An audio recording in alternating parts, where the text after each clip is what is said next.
اللہ نے انسان کے ساتھ چرند پرند اور حیوانات کو بھی پیدا کیا ہے اور ان کی زندگی بھی ایک دن ختم ہوتی ہے اور وہ بھی انسان کی طرح موت کا ذائقہ چکھتے ہیں۔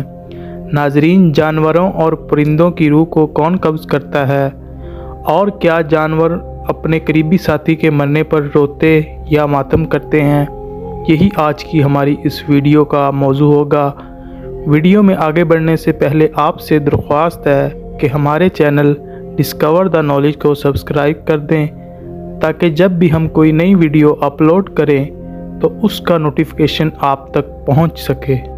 ناظرین، دنیا کے مختلف علاقوں میں بے شمار پرندے، بلیاں، چوہے، اونٹ، گدھا، گھوڑا اور دوسرے جانور پائے جاتے ہیں، اور یہ جانور بھی اپنی طبی موت مرتے ہیں، مگر ان کی مردہ لاشیں ہمیں کہیں نظر نہیں آتی۔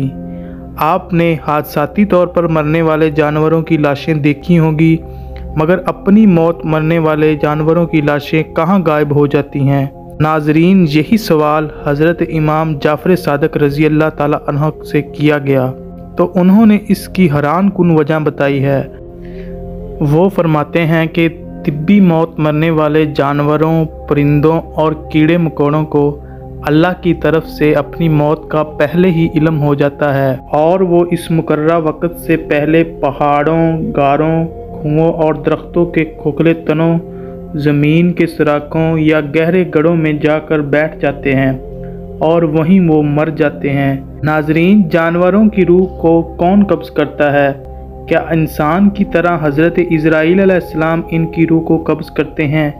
اس حوالے سے اصل حقیقت تو اللہ ہی کو معلوم ہے، مگر ایک حدیث کا مفہوم ہے کہ جانوروں کی روحیں تسبیح میں ہوتی ہیں، اور جب ان کی تسبیح ختم ہو جاتی ہے تو ان کی روحیں قبض کر لی جاتی ہیں اور ان کی موت واقع ہو جاتی ہے۔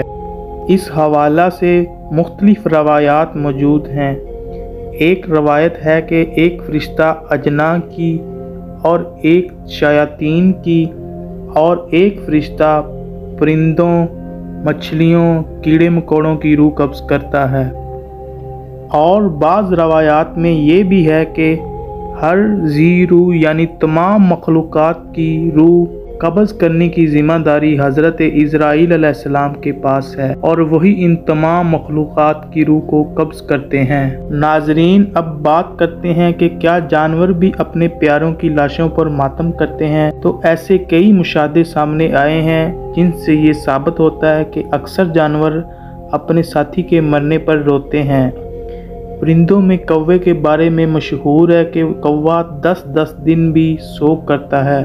اس کے علاوہ ہاتھی، بھیڑیا اور سب سے مشہور جانور بندر ہے، جو شور شرابہ اور ماتم بالکل انسانوں کی طرح کرتا ہے۔ ناظرین، اسی امید کے ساتھ اجازت چاہوں گا کہ آپ کو ہماری یہ ویڈیو پسند آئی ہوگی۔